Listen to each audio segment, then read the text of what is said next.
Hello बच्चों, let's read this question. The question says find out incorrect statement among the following. हमें बताना है incorrect statement कौन सा है इन सब में से. ठीक है. The key concept for this question is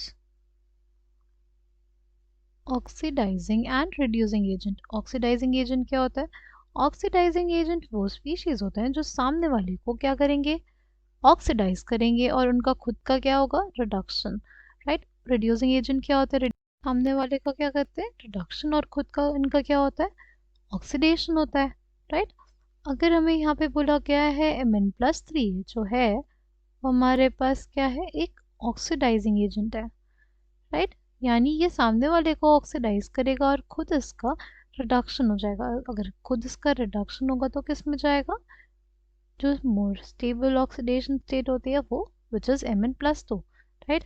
वैसे Mn की इलेक्ट्रॉनिक कॉन्फ़िगरेशन होती है Argon3d5 4s2, बट 2 इलेक्ट्रॉन्स अगर निकल जाएंगे तो हमारे पास आ जाएगा Argon3d5 which is a half filled. यहाँ पे क्या है हमारे पास, हाफ फिल्ड ऑर्बिटल्स है. ये हमारे पास हो गया half filled D orbital. Right. अगर हमारे पास हाफ फिल्ड या फुली फिल्ड इलेक्ट्रॉनिक कॉन्फ़िगरेशन होती है वो बहुत ज़्यादा होती है. राइट. क्यों होती है बहुत ज़्यादा, वो इस वजह से बहुत ज़्यादा होती है क्योंकि उनकी एक्सचेंज एनर्जी की वैल्यूज़ है वो बहुत ज़्यादा होती है और सिमेट्रिकल फिलिंग ऑफ इलेक्ट्रॉन्स होता है इस. राइट. तो ये एक ऑक्सीडाइजिंग एजेंट होगा. राइट. क्योंकि इस खुद का क्या हो सकता है, इसका रिडक्शन ईजिली हो सकता है. राइट.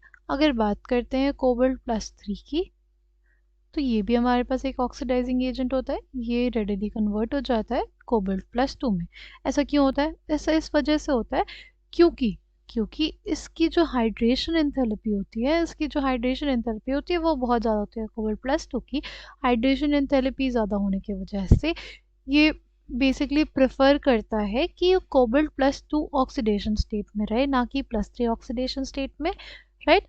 यानी कोबाल्ट की +2 oxidation state is more stable then +3 oxidation state. इस वजह से हमारे पास ये एक्वस सॉल्यूशन में किस तरह एक्ट करेगा, एक स्ट्रॉन्ग ऑक्सीडाइजिंग एजेंट जैसे. राइट. क्योंकि हमारे पास Cobalt+2 का जो बेसिकली हाइड्रेशन एंथैल्पी होती है वो बहुत ज़्यादा होती है, बहुत ज़्यादा हो जाती है. इस वजह से Cobalt+2 जो होगा और एक्वस सॉल्यूशन में वो ज़्यादा स्टेबल होगा. राइट. ठीक है. ये हो गया हमारे पास.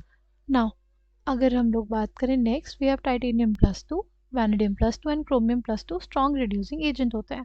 इसकी बात करें तो Titanium+2 अगर वो स्ट्रॉन्ग रिड्यूसिंग एजेंट होगा तो वो क्या होगा, तो ये रिडक्शन करवाएगा और इसका खुद का क्या होगा, ऑक्सीडेशन होगा. यानी इससे इलेक्ट्रॉन निकलेंगे. राइट. जितने इलेक्ट्रॉन्स उससे निकलेंगे, राइट, सपोज Titanium+4 बन गया हमारे पास, तो हमारे पास इसकी जो इलेक्ट्रॉनिक कॉन्फ़िगरेशन हो जाएगी वो क्या हो जाएगी, वैसे क्या होती है, वो होती है Argon3d2 4s2, 4 इलेक्ट्रॉन्स निकल गए, हमारे पास नोबल गैस कॉन्फ़िगरेशन मिल गई. राइट. इस वजह से ये रेडिली क्या होता है, ऑक्सीडाइज होता है, और ये रेडिली ऑक्सीडाइज होता है इसलिए स्ट्रॉन्ग रिड्यूसिंग एजेंट का काम करता है. ठीक है. Same is the case with vanadium. Right. Vanadium भी हायर ऑक्सीडेशन स्टेट में जाता है. राइट. तो क्या होता है, नोबल गैस कॉन्फ़िगरेशन के पास पहुंचता है. इस वजह से ये खुद को खुद का क्या करना चाहेगा, ऑक्सीडेशन, और सामने वाले का रिडक्शन. ठीक है. अगर बात करते हैं Chromium+2 की, तो Chromium+2 जो होता है वो जाना चाहेगा Chromium+3 में. राइट. इलेक्ट्रॉनिक कॉन्फ़िगरेशन अगर देखें तो हो जाती है Argon3d3. और अगर इस कॉन्फ़िगरेशन को ध्यान से देखें, ठीक है, तो हमारे पास जो T2G ऑर्बिटल्स होते हैं, राइट, वो हमारे हाफ फिल्ड हो जाते हैं, स्टेबिलिटी बढ़ जाती है, एक्सचेंज एनर्जी ज़्यादा हो जाती है. इस वजह से हमारे पास हम लोग बोलेंगे Chromium+3 जो होता है मोर स्टेबल ऑक्सीडेशन स्टेट हो जाता है क्रोमियम के लिए, और उसका ऑक्सीडेशन होना प्रेफर करता है, इसलिए ये स्ट्रॉन्ग रिड्यूसिंग एजेंट हो गया. राइट. तो ए और बी दोनों ही यहाँ पे हमारे पास क्या है, दोनों ही करेक्ट है. ठीक है. फिर Fe+2 is stronger reducing agent than Chromium+2. ये स्टेटमेंट गलत होती है. हमारे पास जो Chromium+2 होता है उसका जो मतलब ऑक्सीडाइज होने की टेंडेंसी होती है, राइट, उसके अंदर जो ऑक्सीडाइज होने की टेंडेंसी होती है वो ज़्यादा होती है as compare to Iron+2. Right.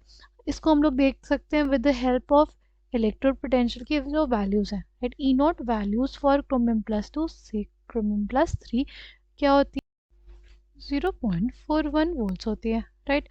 E not of iron plus 2 से आयरन प्लस 3, राइट, वो हमारे पास क्या हो जाएगा, वो हमारे पास 0.77 वोल्ट होता है, राइट। कितना, 0.77 वोल्ट। यानी ऑक्सीडाइज जल्दी कौन होता है, क्रोमियम, राइट। अगर वो जल्दी ऑक्सीडाइज होगा तो हमारे पास वो क्या होगा, ज़्यादा स्ट्रॉन्गर रिड्यूसिंग एजेंट होगा, राइट। वो ज़्यादा स्ट्रॉन्गर रिड्यूसिंग एजेंट होगा क्योंकि वो ऑक्सीडाइज जल्दी हो रहा है, यानी वो जो रिडक्शन करवाएगा वो जल्दी होगा। तो ये सी ऑप्शन हमारे पास गलत है। फिर डी है कि copper can liberate hydrogen from reducing acids, right. Copper का जो स्टैंडर्ड रिडक्शन पोटेंशियल होता है वो हमारे पास 0.34 वोल्ट होता है। रिडक्शन पोटेंशियल होने की वजह से हमारे पास जो कॉपर है वो हाइड्रोजन लिबरेट नहीं कर पाता, किससे, रिड्यूसिंग एसिड्स में से, राइट। नो, हमारे पास कौन कौन से स्टेटमेंट इनकरेक्ट है, यहाँ पे option C and option D.